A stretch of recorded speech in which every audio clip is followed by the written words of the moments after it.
ভাইয়া মাশাআল্লাহ, বড় হুজুর কোথা থেকে? দুলা ভাই কেমন আছেন? আরে আপনি বসে আছেন এখানে, এত বড় মাওলানা বসে আছে রে আল্লাহ। দুলা ভাই কেমন আছেন? কেমন আছেন? ভালো আছেন? আসসালামু আলাইকুম ওয়া রাহমাতুল্লাহ। আলহামদুলিল্লাহ ওয়াসসালাতু ওয়াসসালামু আলা রাসূলিল্লাহ, আম্মা বাদ। সম্মানিত সকল দিনী ভাই, আলহামদুলিল্লাহ আলোচনা যথেষ্ট হয়েছে আলহামদুলিল্লাহ। এবং সম্মানিত শেখ অনেক দূর থেকে সফর করে এসে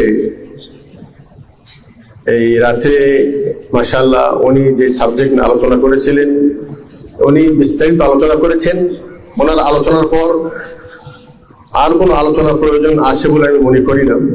আমি আমার এই সংক্ষিপ্ত আলোচনায় শুধুমাত্র আপনাদের শুকরিয়া জানাবো এবং সম্মানিত শেখের শুকরিয়া জানাবো। উনি মাশাআল্লাহ কষ্ট করে এসেছেন আমাদের দিনী ভাইদের ডাকে সাড়া দিয়ে। তো আল্লাহ রাব্বুল আলামিন যেন সম্মানিত শেখকে আজকের এই অনুষ্ঠানে আসার জন্য আল্লাহ পাক যেন ওনাকে উত্তম জাযায়ে খায়র দান করেন।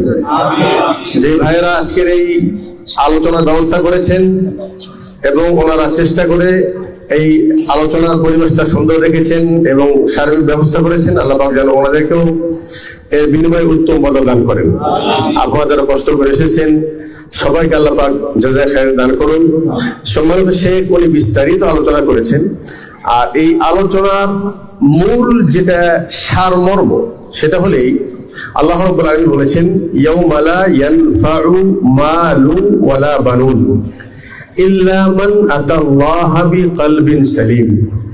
কিয়ামতের দিন কোন ব্যক্তির জন্য তার মাল অথবা তার সন্তানাদি তার কোনো উপকারে আসবে না, তবে ওই ব্যক্তি উপকৃত হবে যিনি কিয়ামতের দিন কলবে সালিম নিয়ে আল্লাহর সামনে উপস্থিত হতে পারবেন।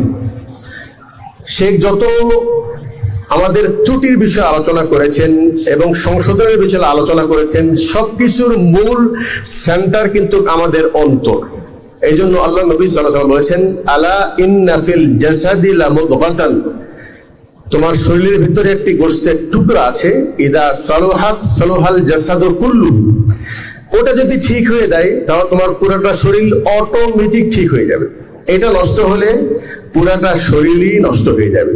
আমরা শরীরের চিকিৎসা বুঝতে পারি, রোগ বুঝতে পারি, চিকিৎসার জন্য দৌড়াই, ব্যবস্থা নেই, কিন্তু এর চাইতে অত্যন্ত জটিল এবং আল্লাহ পাক শুধু ওই দিকেই দেখবেন কিয়ামতের দিন, লা ইয়ানজুরু ইলা সুওয়ারিকুম ওয়ালা ইলা আজসামিকুম ওয়ালাকিন ইয়ানজুরু ইলা কুলুবিকুম। আল্লাহ কিন্তু আমাদের অন্তরের দিকে দেখবেন, অথচ এই অন্তরের ভিতরে কুফর ঢোকে, শিরিক ঢোকে, নেফাক ঢোকে, অন্তর বাঁকা হয়ে যায়, অন্তর কালো হয়ে যায়।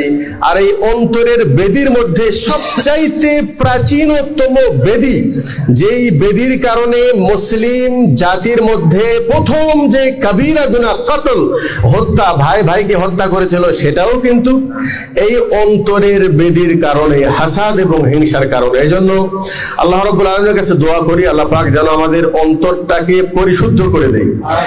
আল্লাহ পাক যেন কলবে সালিম আমাদের যেন অন্তরটাকে বানিয়ে দেয়। এই অন্তরের জিহাদটা হলো সবচেয়ে বড় জিহাদ। তরবারি জিহাদ করার জন্য সবাই দাঁড়িয়ে যায়, কিন্তু নিজের নফসকে কন্ট্রোল করার মতো চেষ্টা আমাদের অনেকের ভিতরে নাই। আল্লাহ পাক যেন তৌফিক দান করেন, সবাইকে আল্লাহ পাক যেন উত্তম পথ দান করেন। শুকরান ইয়া রাব্বি শুকরান, হাদাইতা কলবি শুকরান।